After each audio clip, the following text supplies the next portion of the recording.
Bueno, muy buenos días. En nombre de la Cámara de Comercio de Lima y su centro de arbitraje, les doy una cordial bienvenida a este evento, Retos y Controversias dentro de los contratos de APP, una mirada hacia un modelo sostenible de alto impacto. Desde la CCL reconocemos que los proyectos de asociaciones público-privadas son una herramienta clave para impulsar el desarrollo de infraestructura y servicios en el país. Sin embargo, también sabemos que su éxito depende en gran medida de una buena gestión contractual y de la capacidad para prevenir y resolver controversias de manera eficiente, transparente y técnica. Precisamente, este evento busca abrir un espacio de diálogo para analizar las causas de la conflictividad en los contratos de APP, compartir buenas prácticas internacionales, como el uso de los modelos FIDI y CONEC, y explorar mecanismos alternativos de resolución de controversias desde las JRD hasta la mediación y el arbitraje. Agradecemos especialmente a nuestros aliados de WAP, World Association of Public-Private Partnerships, a los panelistas nacionales e internacionales que se conectarán, y a todos ustedes por ser parte activa de esta conversación. Damos por inaugurado este encuentro y los invito a disfrutar de las exposiciones, los debates y sobre todo a participar en el intercambio de experiencias y a formular preguntas a nuestros panelistas, lo que enriquecerá mucho la conversación y el debate. Pasamos entonces al primer panel. El título es Introducción a la conflictividad en APP. ¿Por qué o en qué circunstancias se generan las controversias en APP? Este panel será moderado por Jaime Lee, quien es abogado y magíster en regulación por la Universidad Peruana de Ciencias Aplicadas, máster en Public-Private Partnerships, con estudios en Project Management por la Universidad de Valencia, y cuenta con diversas certificaciones internacionales en la materia. Además, él lidera el área de infraestructura en el estudio Torres y Torres Lara Abogados, es consultor del BID y la OCDE, ha asesorado en APP y regulación en transporte, telecomunicaciones, puertos y salud. Muchas gracias.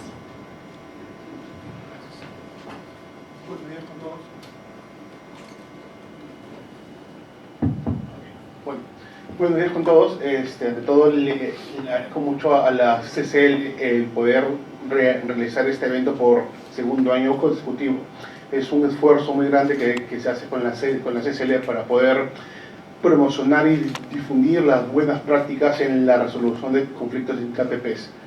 En esta oportunidad me acompaña un panel de expertos nacionales muy reconocido, el cual vamos a desarrollar durante esta hora el tema del panel, que es la introducción a la conflictividad de las APPs. Como sabemos, las APPs, al hacer contratos complejos, tienen características especiales que hacen que los conflictos que presenten estos contratos no suelen ser tan típicos o tan comunes dentro del marco de un contrato regular que se ejecuta, por ejemplo, con el Estado, debido a su condición de elementos civiles, elementos privados, elementos regulatorios. Entonces, para esto vamos a comenzar con Muriel Menchola. Muriel es socia del estudio Rosselló. Ella lidera el área de infraestructura del mismo estudio, es experta en APPs con amplia experiencia y ha visto proyectos tanto en carreteras, puertos, hospitales, aeropuertos y toda aquella infraestructura que ustedes puedan imaginar. Ahí está mi estimada Muriel. Y bueno, Muriel, como primera pregunta, como para arrancar este panel, en la etapa de ejecución contractual, ¿cuáles crees tú que son las circunstancias más frecuentes que ocasionan las controversias en las APPs?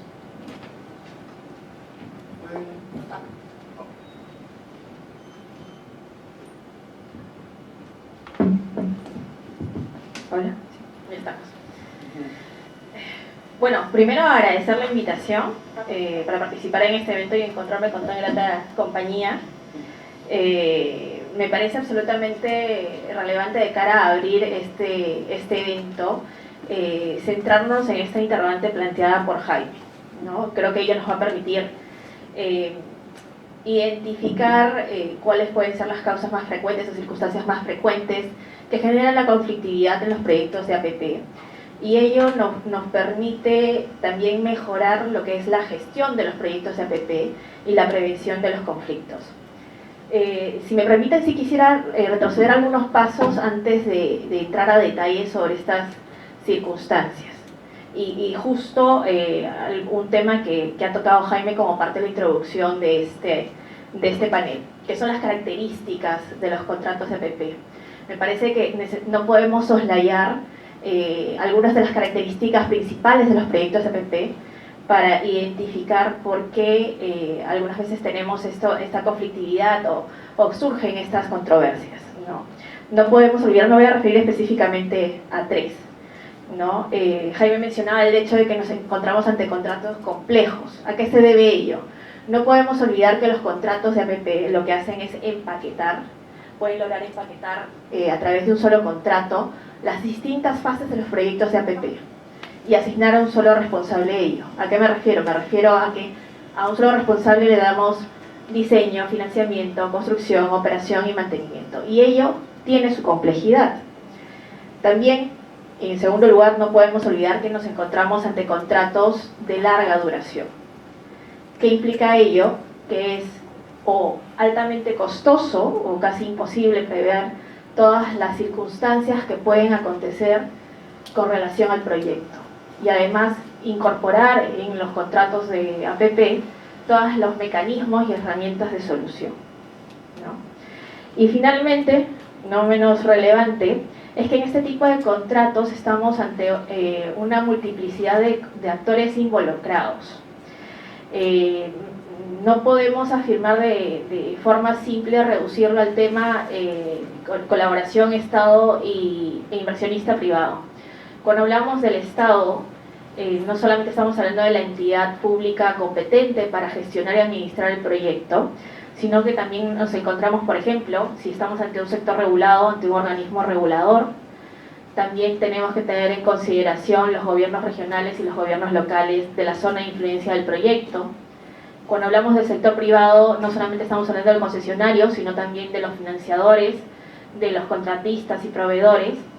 Y finalmente, no menos relevante, no podemos olvidarnos de los usuarios, que es a ellos a donde estamos destinados la prestación del servicio, la puesta a disposición de la infraestructura y la prestación de servicios.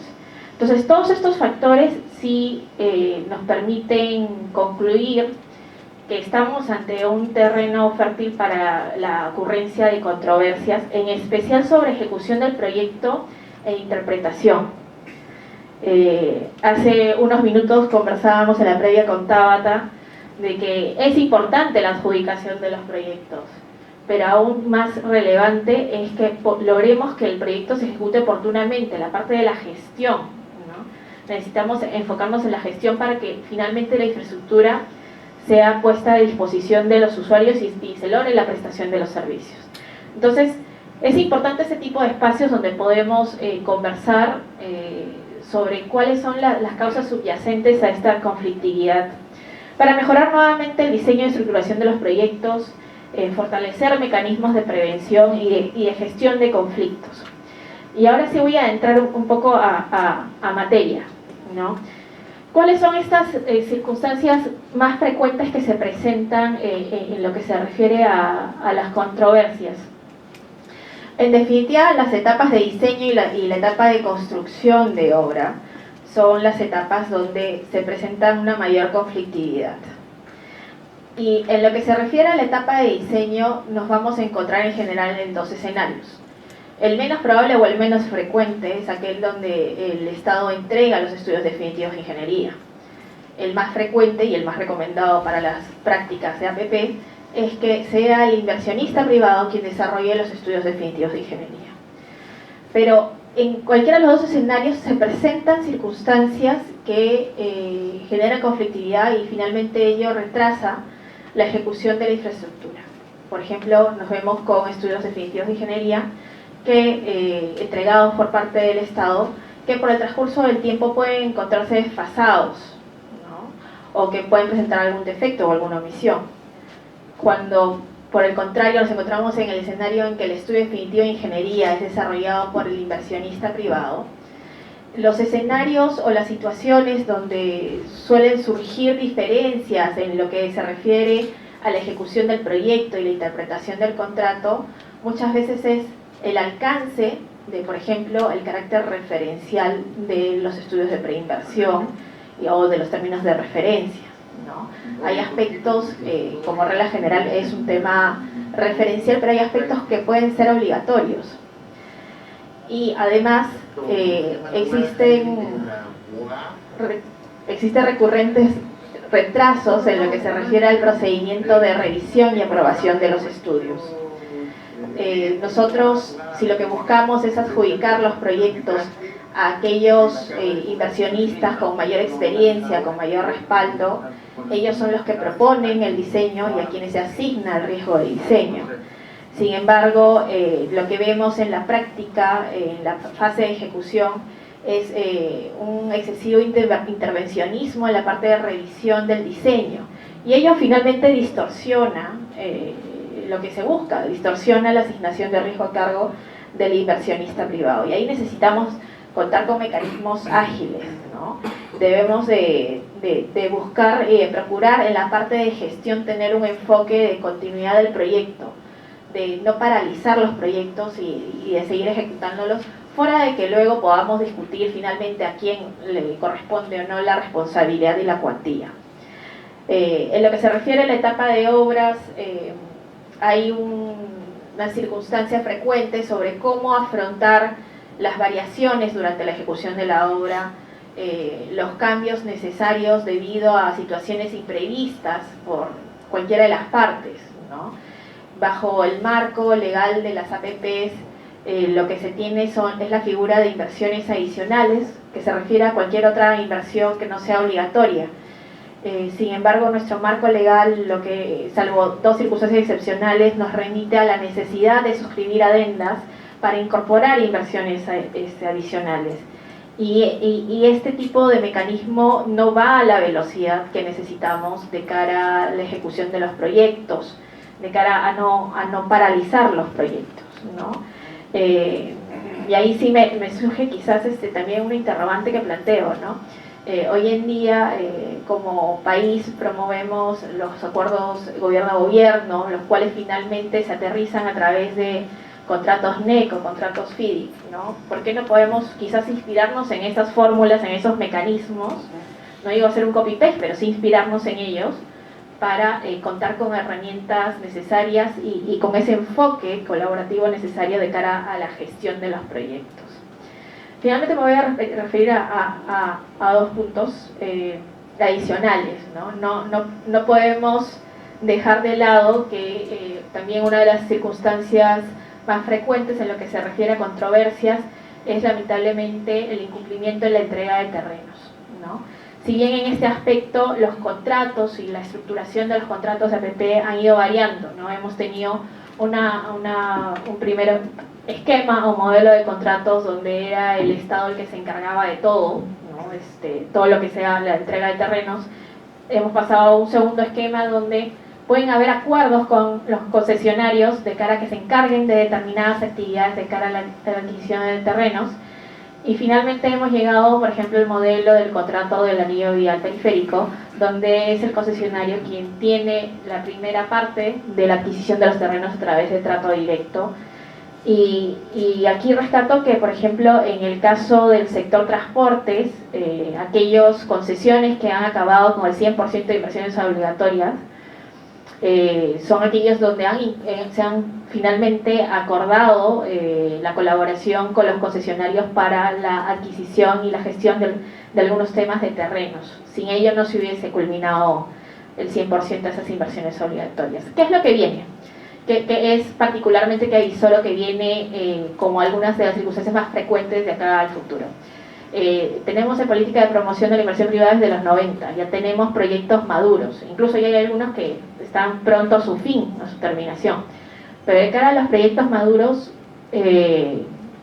considero que las controversias más frecuentes que van a venir o las discusiones o desacuerdos sobre la interpretación del contrato van a estar relacionadas con la infraestructura existente, con esa infraestructura que se entregó al inicio de las concesiones, que no se incluyó en los modelos inversiones de reemplazo, ¿no?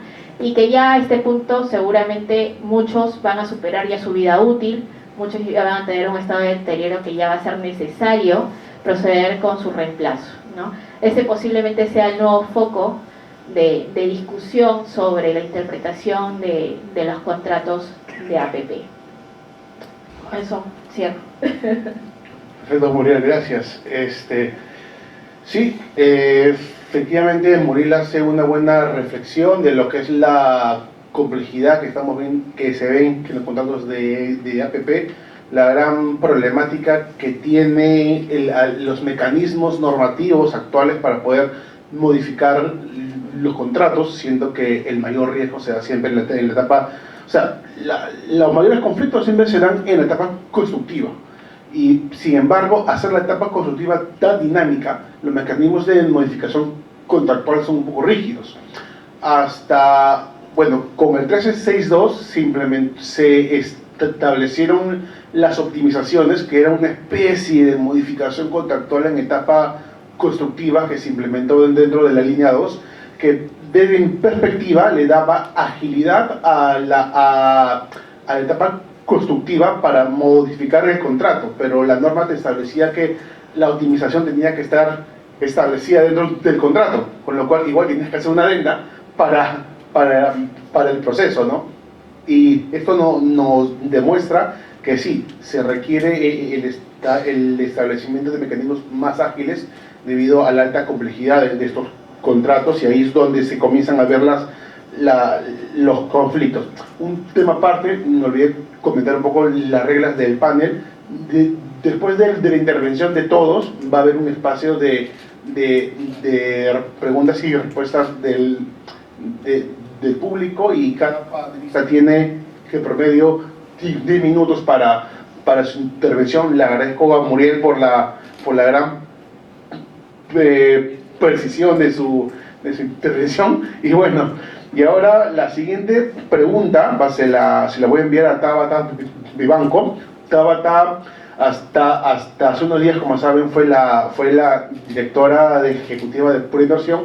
Sin embargo, Tabata es una funcionaria de mucha experiencia. Actualmente sigue como presidente del directorio de Corpac. Ha liderado varios ministerios, entre ellos producción, por ejemplo, donde la pude conocer hace ya unos años, y tiene mucha experiencia ejecutiva en ejecución de obra y proyectos de inversión y gestión pública. Para ello, Tabata, yo te planteo una pregunta. Siguiendo la línea de lo que menciona Muriel, de la conflictividad que se ve usualmente en la etapa de ejecución contractual, ¿qué aspectos consideras que deben mejorarse en la estructuración y diseño de los contratos de APP para asegurar una gestión alineada a las expectativas entre el Estado y el inversionista, siendo que ambos en realidad tienen intereses distintos? El Estado le interesa el cierre de brechas, y al inversionista obviamente cumplir con sus ratios financieros y su expectativa de rentabilidad. Bueno, primero, buenos días, saludarlos a todos, agradecer a la CCL, agradecer a Jaime, y obviamente un panel de lujo, porque he tenido oportunidad de trabajar tanto con Juan Pablo como con Muriel, así que para mí es muy placentero estar el día de hoy aquí y poder compartir un poquito todas estas ideas que tenemos. Y como conversábamos antes de que inicie el panel, lo primero que creo que tenemos que hacer, así como dice Muriel retrocediendo un poco, es que tenemos que cambiar este chip de cuántos millones adjudico, cuántos millones firmo, por el chip de cuántas obras culmino. Porque al final nosotros nos debemos, en el caso de los funcionarios públicos, nosotros nos debemos a los ciudadanos. Y el fin último de cualquier obra es cerrar una brecha, y esa brecha que cierras es en beneficio de un ciudadano.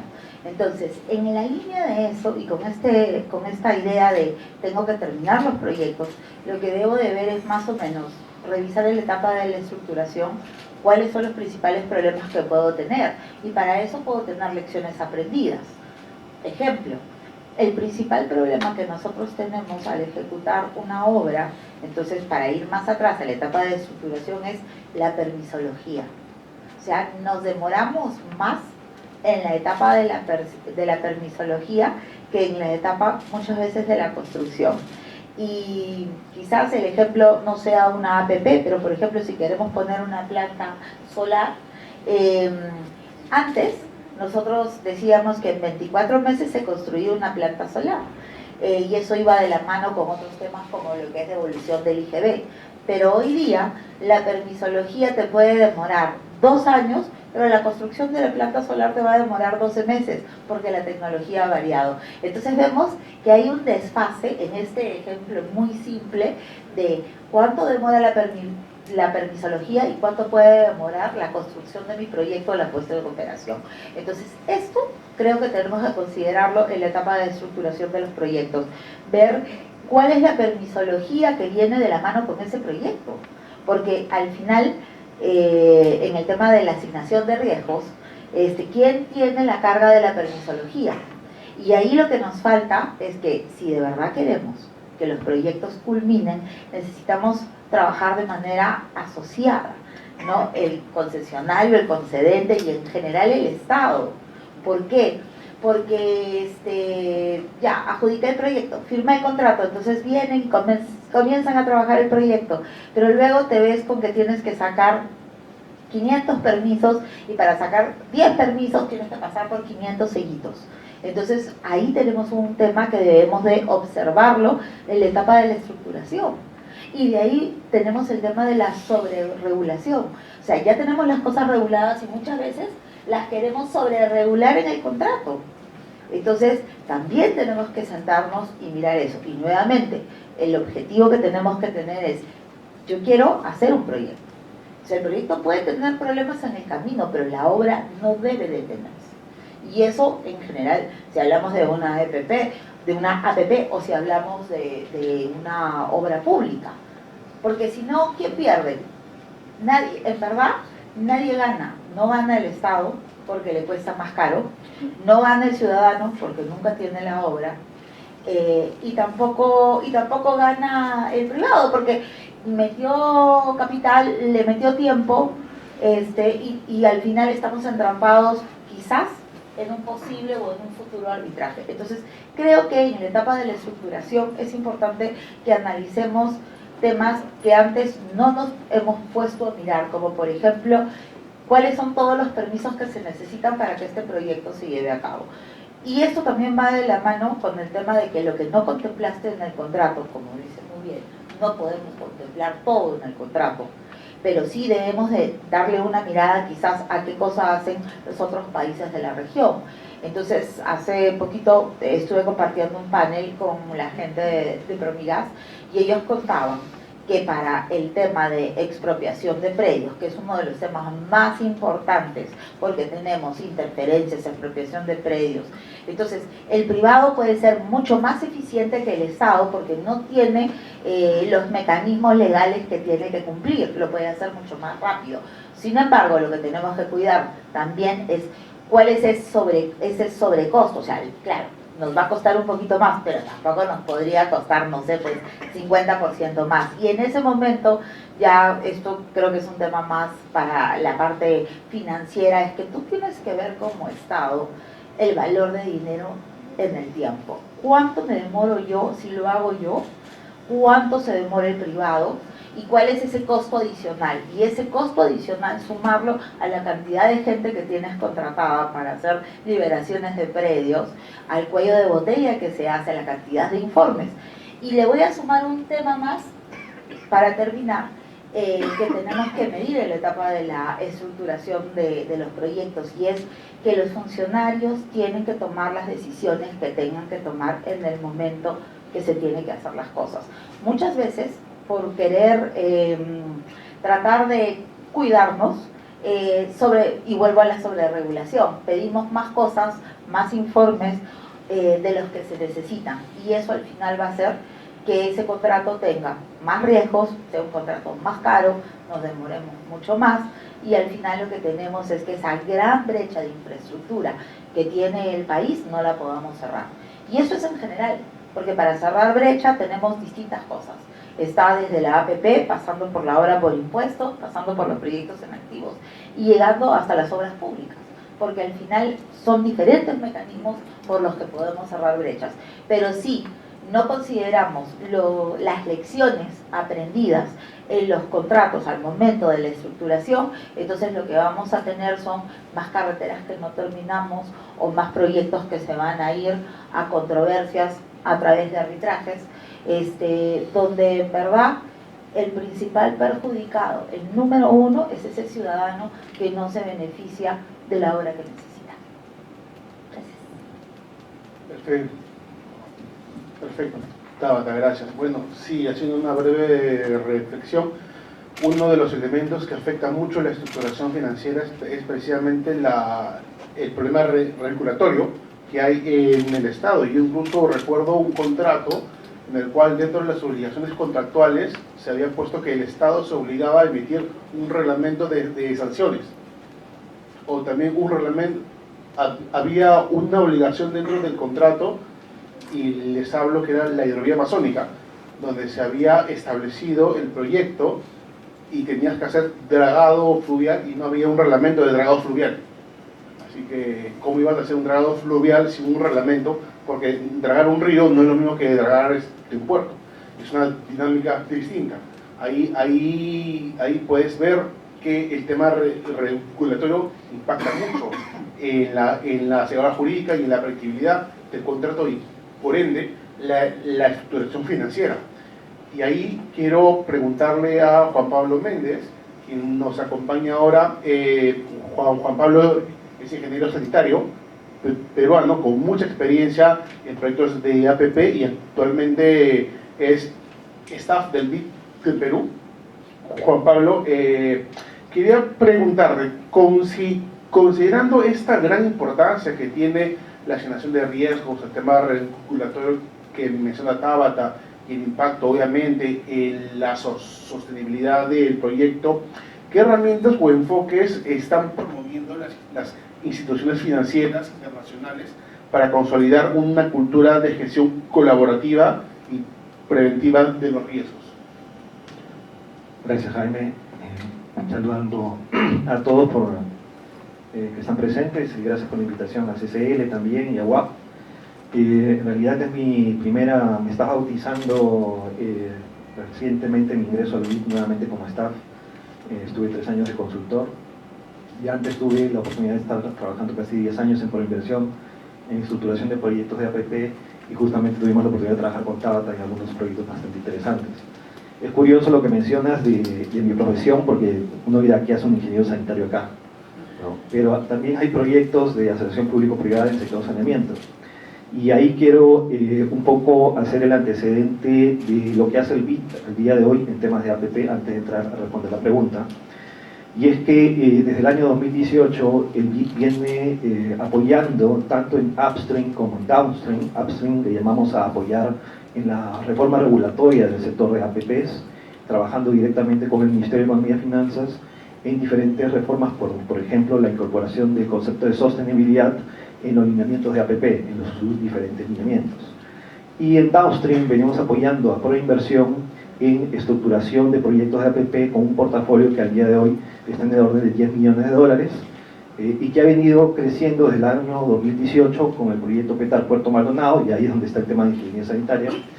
Al día de hoy tenemos 6 proyectos en cartera con $6,5 millones de cooperación para el programa de APPs en PETARS, ¿no? Entonces nos hemos enfocado mucho en el sector saneamiento, pero también complementando con proyectos como salud, a través del apoyo que tuvimos al Hospital de Piro Chimbote, y hoy en día venimos trabajando, apoyando en la estructuración del contrato de operación y mantenimiento del Hospital del Niño de San Borja, ¿no? Entonces vemos no solamente proyectos que tienen que ver con inversión en CAPEX, sino hoy en día estos proyectos de operación y mantenimiento, que es una novedad, digamos, en lo que viene a ser APPs. Y bien, pasando entonces a tu pregunta, ¿no? ¿Cuáles son, digamos, a nivel internacional las experiencias? Pues no hay una fórmula secreta, ¿no? Pero sí hay una convención respecto a qué aspectos o factores deben ser considerados para mantener una buena relación entre el concedente y el concesionario a lo largo de la concesión. Y empezando por lo que viene a ser la gobernanza y lo que viene a ser la conformación de un equipo dentro del concedente. Depende del sector, vamos a encontrar diferencias sustanciales, ¿no? Probablemente asociado a la tipología del proyecto. Por ejemplo, el sector saneamiento, la cantidad de predios que se requieren para un proyecto pueden ser 4 o 5 predios, ¿no? Donde voy a colocar la planta, la estación de bombeo, básicamente. Pero si vamos a carretera, estamos hablando de cientos, si no miles, ¿no? En algunos casos, de predios por sanear. Entonces, ¿cuál es la gobernanza que necesito dentro de la institución para poder llevar adelante ese proyecto? En el Ministerio de Transportes tienes una dirección de predios, en el Ministerio de Vivienda no la tienes, ¿no? Básicamente es un especialista en predios que está dentro de la organización, el que administra el contrato, la dirección de programas y proyectos, y él es el responsable de gestionar con los demás actores el saneamiento físico del predio. Entonces, esos aspectos son claves de tenerlos en claro para que el proyecto dentro de la organización de la institución se pueda llevar a cabo. En términos regulatorios también podríamos hablar, por ejemplo, en el sector saneamiento tienes un regulador que solamente ve la calidad de la prestación de los servicios una vez que la obra se terminó. Pero en el sector de transportes tienes a OCITRAN que ve la supervisión de las inversiones, es decir, participa en el contrato de concesión desde la fase de construcción.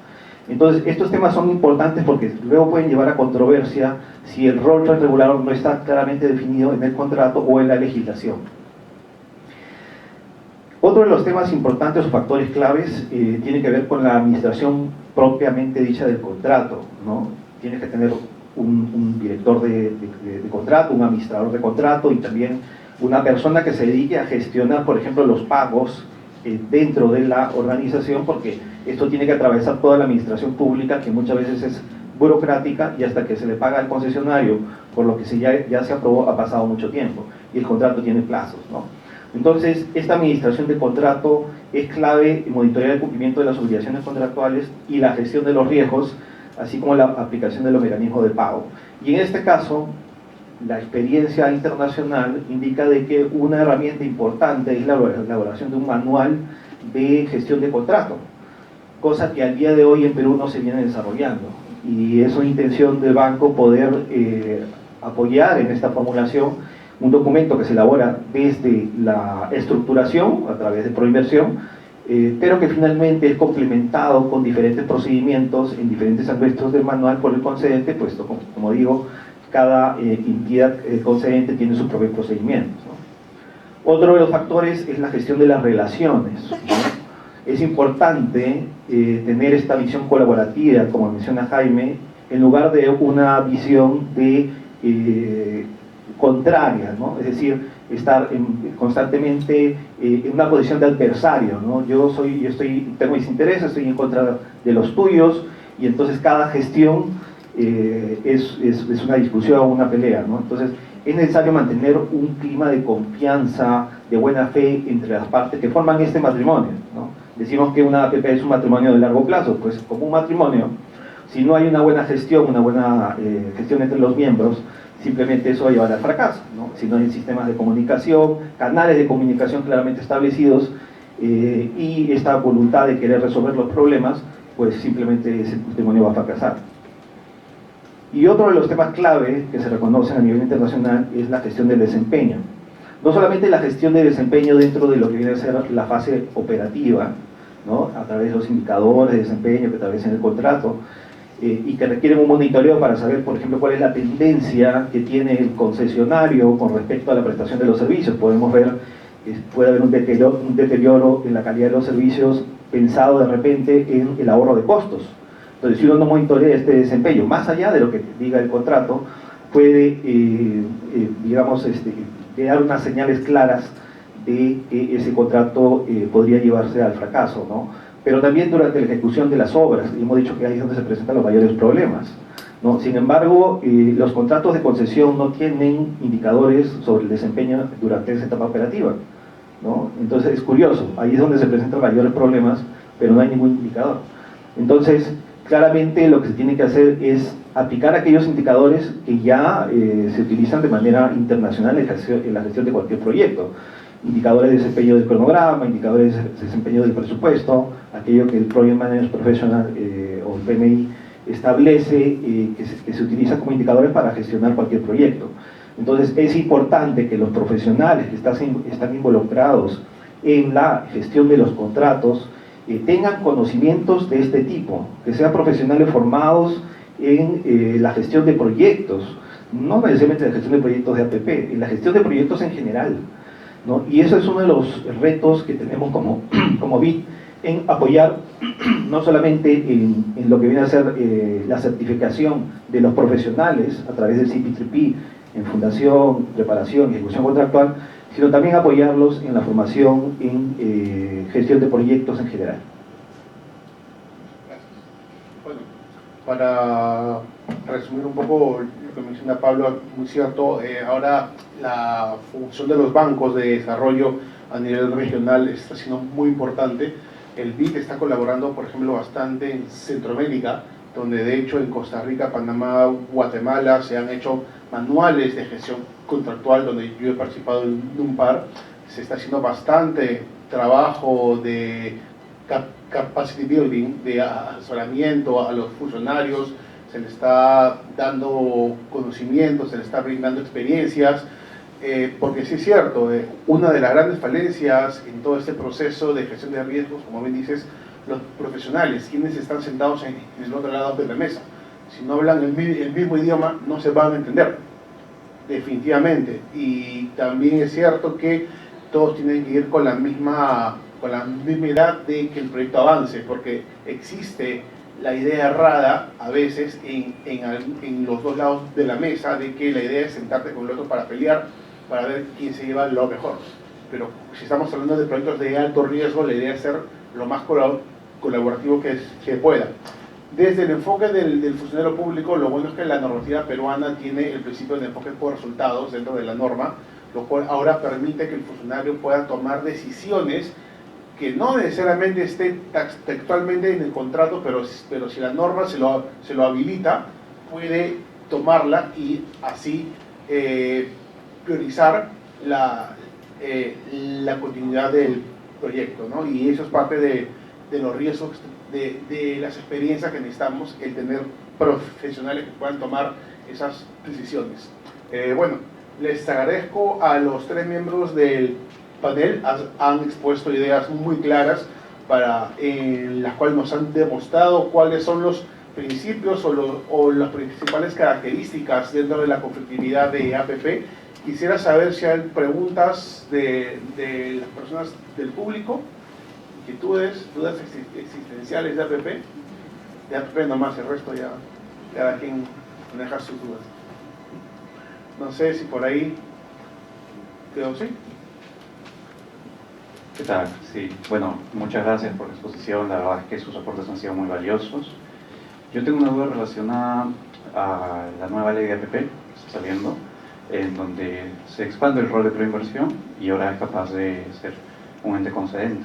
Quisiera saber la opinión de ustedes sobre cómo se prevén que se pueda manejar el tema de la conflictividad y de las controversias, ahora donde la contraparte podría ser proinversión en el contrato. Gracias.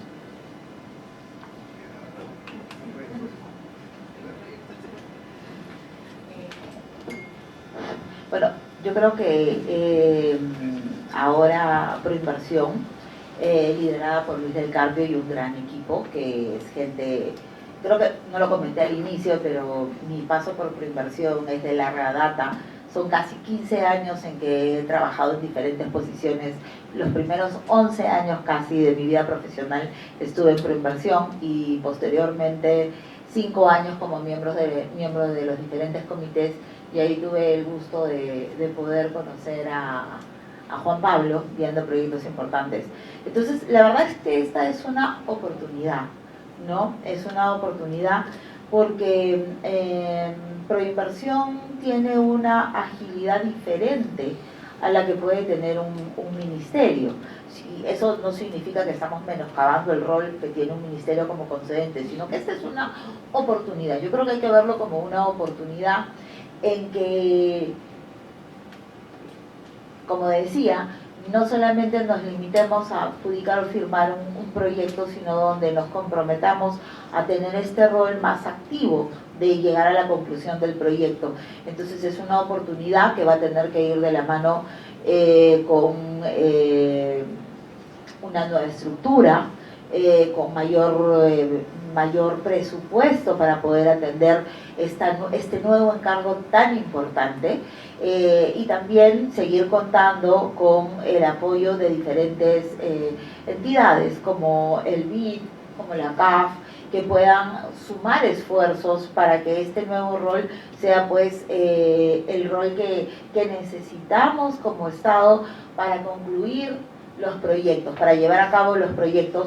También va a ir de la mano de un cambio de estructura, va a ir de la mano quizá de la incorporación de nuevos profesionales, porque vamos, o sea, todos sabemos que cuando ya hablamos de la parte de ejecutar un proyecto, necesitamos tener un evaluador de proyectos, necesitamos contar con una nueva digamos con nuevos órganos, ¿no? O sea, por ejemplo, va a tener que existir pienso, una dirección de ejecución de proyectos, ¿no? Que va a tener que contar transversalmente con algunos profesionales que puedan ayudarlos. En verdad es una tarea muy importante, es un gran reto, creo, para Lucho, para el equipo de Proinversión, y obviamente yo creo que todos esperamos de que esto sea un éxito para aquellos proyectos que estén incluidos dentro de la norma y que donde Proinversión pase a ser el concedente, pero sin dejar de lado aquellos otros proyectos que se van a quedar en los sectores, porque al final lo que decíamos es, no importa cómo lleves a cabo el proyecto, lo que tenemos que terminar es el proyecto. Entonces esta es una oportunidad quizá para demostrar cómo Proinversión, aparte de este rol tan importante de promotor de inversiones, ahora puede tener esta responsabilidad, ¿no?, de la ejecución de los proyectos como concedente en representación del Estado.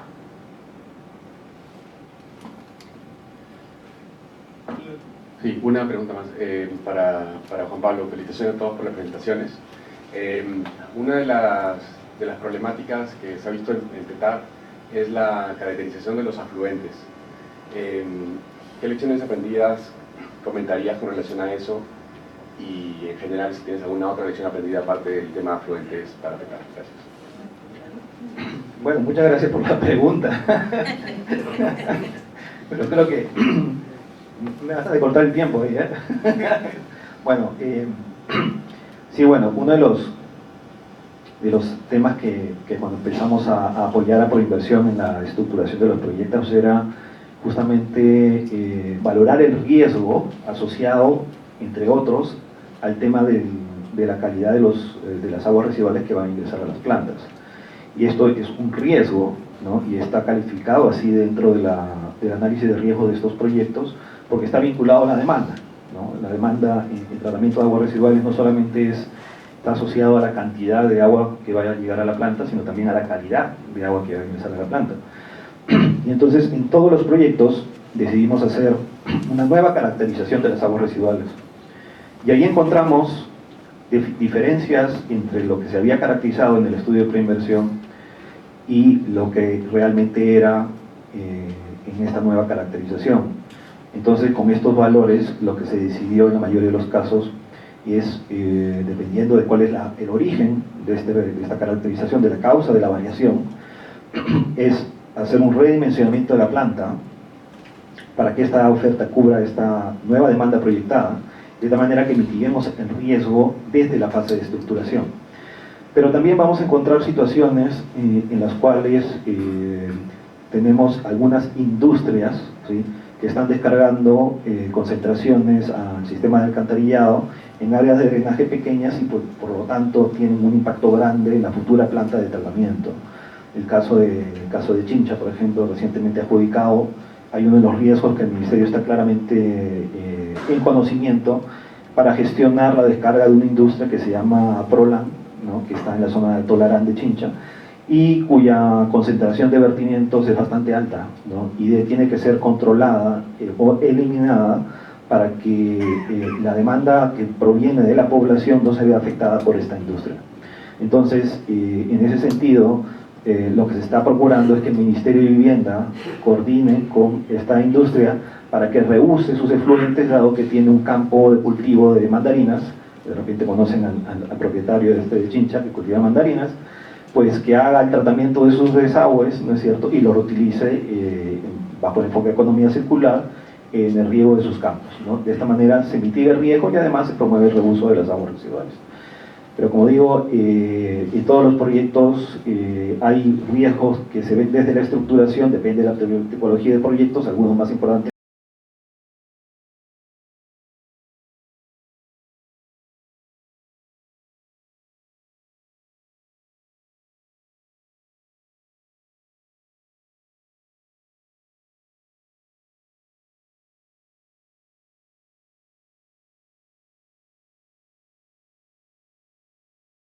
O sea, no porque tengas varios contratos de carretera significa que los riesgos de todos los contratos van a ser los mismos. Cada proyecto es único, cada proyecto es distinto, los riesgos se estructuran de manera distinta, se plaman de manera distinta dependiendo de la estructuración financiera, el ámbito regulatorio, la parte ambiental, el riesgo de demanda y todos los aspectos propios de ese proyecto. El pretender establecer una homogeneización por tipo de proyectos es muy complicada, salvo que sean proyectos de redes como transmisión, que sí puede, porque ya tienen una estructura parecida, pero en sí todos los proyectos son distintos.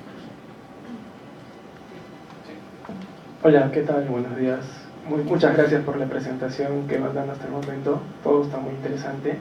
Y como parte de lo que venían hablando era acerca de este divorcio muchas veces que existe entre el Estado y el privado para llevar a cabo los proyectos de APPs, por ejemplo. Muchas veces eso se ve desde la posición política del Estado normalmente, que si a un funcionario no le gusta lo que se desarrolla en el proyecto, tienen esa idea de cambiarlo y muchas veces desconociendo el contrato. Entonces, por ejemplo, así como existen las procuradurías públicas que están en cada sector del Estado, que son independientes de las entidades de gobierno u ministerios que rigen, ¿ustedes creerían que estas oficinas de gestión de ejecución de contratos deberían tener independencia política de turno de los ministerios o entidades de gobierno a cargo?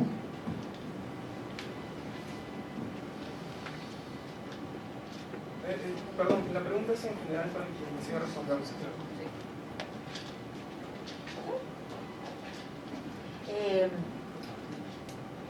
A ver, yo creo que debemos de hablar en general de la institucionalización de las entidades. Hay una parte política, pero debemos de hablar de la parte técnica, y a lo que debemos de apuntar es que a través de esta institucionalización podamos seguir en el desarrollo o en la consecución de los proyectos.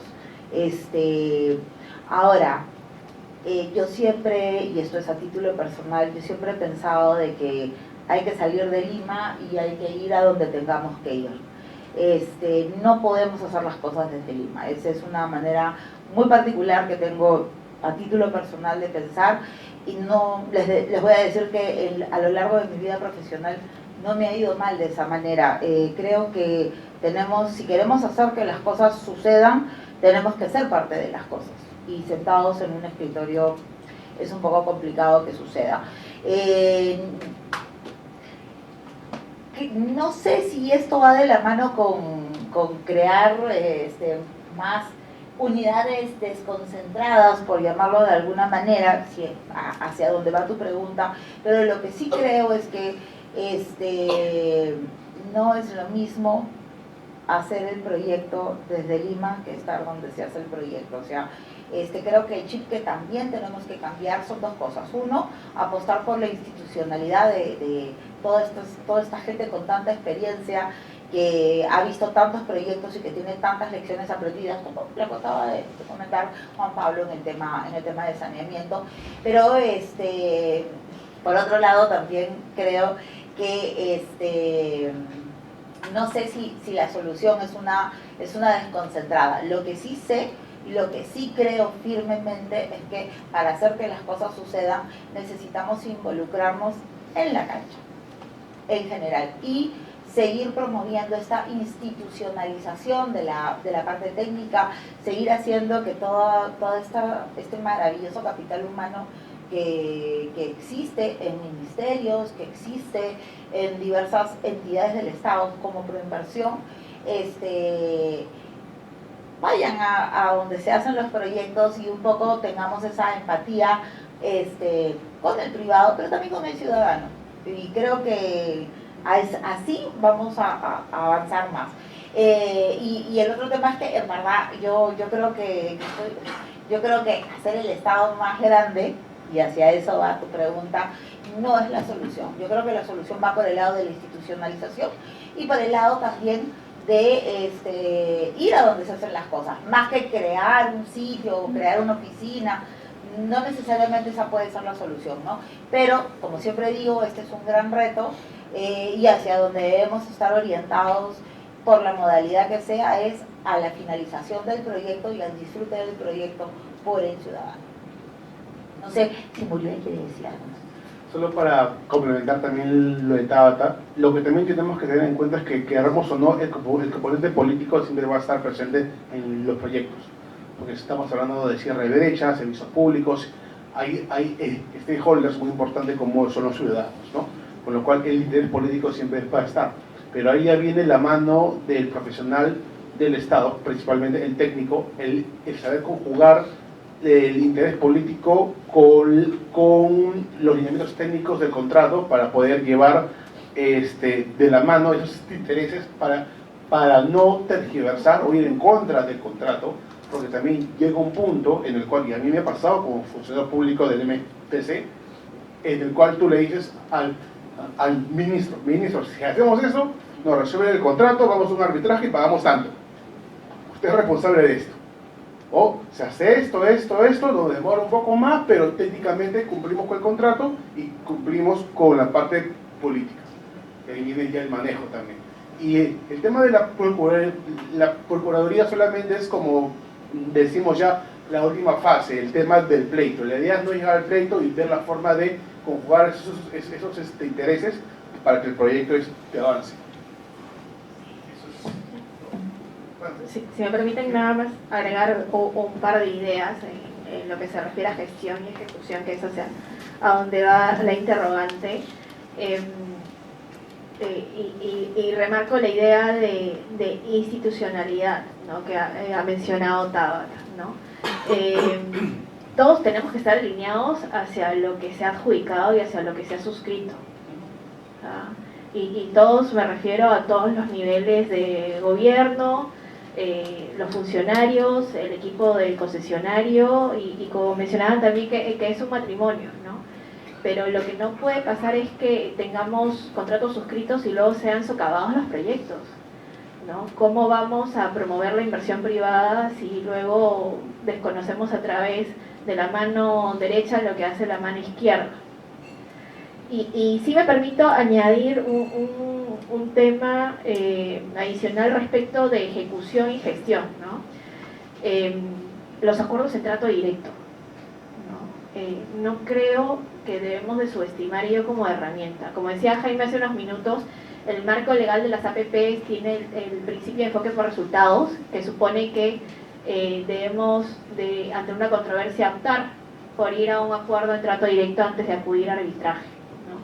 Y personalmente considero que es una herramienta que debería de robustecerse en vez de ser debilitada, ¿no? Es una herramienta flexible. Fuera de que en todo contrato puede haber mejoras y han pasado muchísimos años de los primeros contratos, pero es una herramienta que no deberíamos de perder. Una última pregunta, si se puede. En concesiones viales, ya todos sabemos que hay un problema con los peajes. ¿Ustedes creen que un mecanismo de reajuste tarifario diferente a lo que hay ahora, basado en el IPC y tipo de cambio, algo distinto, por ejemplo, en puertos regulan las tarifas cada 5 años, haría que haya menos conflictividad entre inversionistas del Estado, que hay bastante justamente por temas políticos, y creo que todos saben a qué casos me refiero? Yo siempre me pregunto esto, cuando he tenido casos de esa magnitud, ¿por qué el Estado sigue poniendo cláusulas de reajuste de tarifas que la población a veces no entiende, ¿no? Ah, sube cada año la tarifa, subió 0.050 céntimos, ¿por qué sube? Y ahí viene el tema también que la población tiene que entender, y eso evita la conflictividad, ¿no? Es un tema que quiero, si alguien me lo puede explicar. Y segundo, el tema de las vías alternas. Es muy típico, los concesionarios hace su proyecto y viene el Estado y dice, ah, no tienes vía alterna por la linda sentencia del TC que todos conocemos, que espero se cambie. ¿Cómo hacer eso? ¿Cómo poner pautas más claras para que se entienda que las vías alternas es obligación del Estado, no del inversionista? Entonces, si esas cosas me la pueden un poco dar sus comentarios, les agradecería. Gracias.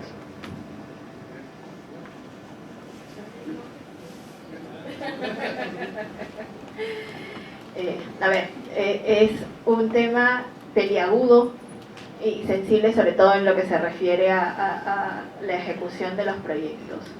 Y para absorber la interrogante, doy mi opinión personal. Justo hace unos minutos decía, no podemos suscribir contratos y luego desconocerlos. Pero también veo y considero que desde el punto de vista de estructuración y de diseño, quizás necesitamos un mayor análisis respecto de la ubicación de las unidades de peaje y su impacto en las zonas de influencia, así como identificar mecanismos alternativos de cara a que posiblemente las personas que estén muy cercanas a una unidad de peaje no se vean constantemente afectadas por tener que transitar por ahí. Lógicamente el contrato establece la obligación de pagar el peaje, ¿no? Además de ello, también veo que hay quizás una oportunidad de mejora en lo que se refiere a la parte comunicacional de los proyectos, ¿no? No tengo claro por qué, pero los propios concesionarios, el propio Estado, deberían de vender más cuál es el impacto y el beneficio de la infraestructura y los servicios públicos. Muchas veces no solamente es la visión de qué es lo que se ha invertido y qué es lo que se ha ejecutado como obra, sino la reducción de horas de transporte, la reducción de costos, ¿no? Y eso, incluso, o sea, la promoción de trabajo, la empleabilidad que genera, cómo se desarrolla la zona de influencia de la infraestructura. Y el hecho de que no estemos comunicando de forma adecuada está haciendo que la herramienta pierda legitimidad y no deberíamos de ir hacia allí, ¿no? Para complementar a Muriel, como lo mencioné hace un rato, el stakeholder más importante de un proyecto es el ciudadano. Puedes tener el proyecto perfecto, pero si el ciudadano no está feliz, ahí entra el factor político y se generan conflictos. Como bien dice Muriel, lo ideal es que el proceso comunicacional, tanto del Estado, que es el principal responsable de esto, en colaboración con el privado, den a conocer, ¿no? Por ejemplo, ¿qué experiencias hay en Centroamérica y en el Caribe? Por ejemplo, en Dominicana, en Guatemala hemos hecho también. Hay un proceso en el cual cada año se capacitan a los periodistas. O sea, no das entrevistas, sino les das a ellos un programa de capacitación en APPs y les explica qué es una APP, cómo funciona, porque ellos son los que van a comunicar al ciudadano. Y ya como el ciudadano entiende, o ya sabe más o menos de qué le están hablando, el proceso de inversión, el proceso no es tan complicado, ¿no? Eso es algo que el Estado debería de comprometerse más, porque él es el principal responsable de que la gente esté correctamente informada de lo que va a hacer, porque la gente no sabe no sabe qué es una estructuración financiera, no sabe qué es IPC, no sabe qué es inflación, no sabe qué es proyección. O sea, tienes que darle todo sencillo. Bueno. ¿Sí?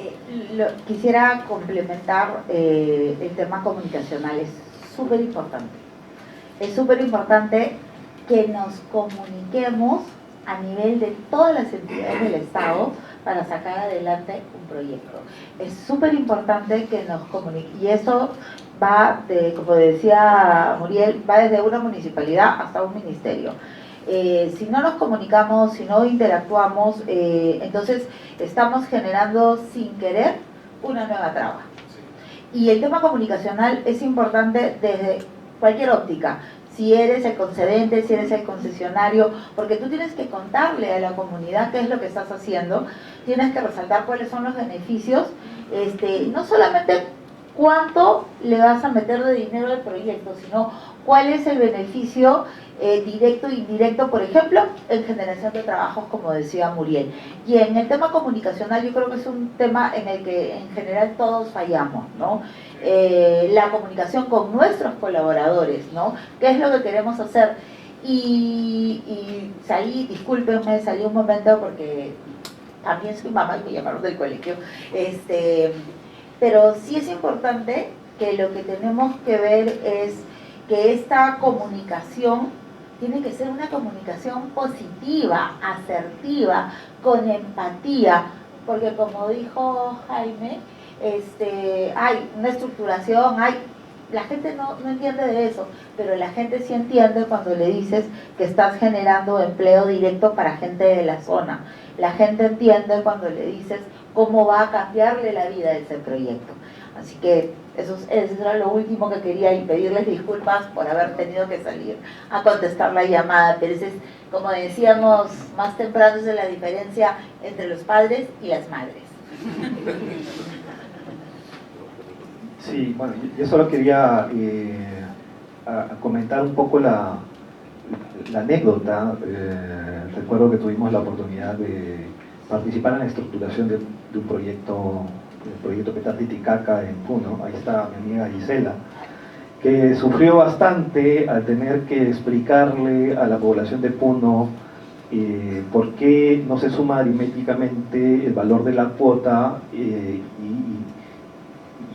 y este concepto financiero que finalmente, traído al valor presente, te da el CAPEX, ¿no? Entonces es completamente distinto. O sea, explicarles por qué vale 50 o 60% más del CAPEX el proyecto a la larga, que no es una suma aritmética, explícaselos a la población de Puno en un auditorio de la municipalidad con cientos de personas que no tienen necesariamente una predisposición positiva a las cosas, y muchas veces están asusados también por fines políticos, y periodistas que están también con ciertos intereses específicos, ¿no? Entonces, eso es un trabajo que se tiene que hacer desde la formulación de los proyectos, ¿no? Desde la formulación, hacerles entender a todos los stakeholders los beneficios del proyecto. Ojalá tratar de hacerles entender algunos conceptos financieros que luego les permitan entender por qué el valor de las cosas, ¿no es cierto? Pero continuarlo en la estructuración y luego en la ejecución contractual, ¿no? El tema ahí que vemos constantemente es que, si bien por inversión, por ejemplo, le dedica recursos al componente social, por ejemplo, no necesariamente en ejecución contractual se continúa de la misma manera. Se espera que el concesionario asuma todo el tema de la gestión social, que ponga un especialista social, etcétera, y hasta los contratos se coloca esto. Pero el concesionario no puede, pues, representar al Estado, ¿no? El Estado tiene que estar acompañando de cara a la sociedad, a la población y a los diferentes stakeholders, porque finalmente es el que representa a la población en el proyecto, ¿no? En los beneficios que se van a dar. Entonces, creo que sí es importante lograr esa institucionalidad que permita generar las comunicaciones, los mensajes, y poder entender por qué se estructuran los proyectos, ¿no? Hay una diferencia bastante clara en lo que viene a ser un proyecto de APP de infraestructura, que tiene un CAPEX establecido y tiene una retribución establecida para 15 años, a un proyecto que tenga que ser revisado quinquenalmente, con estructuras de costos que también se revisan quinquenalmente y con inversiones que también se revisan quinquenalmente. Entonces, en esos casos, si hay revisiones de todo quinquenales, puedes fijar tarifas quinquenales, ¿no? Entonces es diferente un contrato de concesión de prestación de servicios de un contrato de concesión de prestación de infraestructura, ¿sí? Entonces esos son conceptos claves que se tienen que entender para poder luego explicarle a la población y que puedan tratar de entenderlo. Bueno, eso ha sido todo para este panel. Les agradezco tanto a Muriel, a Tabata y a Juan Pablo su participación. Me olvidé especificar que Muriel también es parte del capítulo de Perú de UAP, ¿no? Somos la organización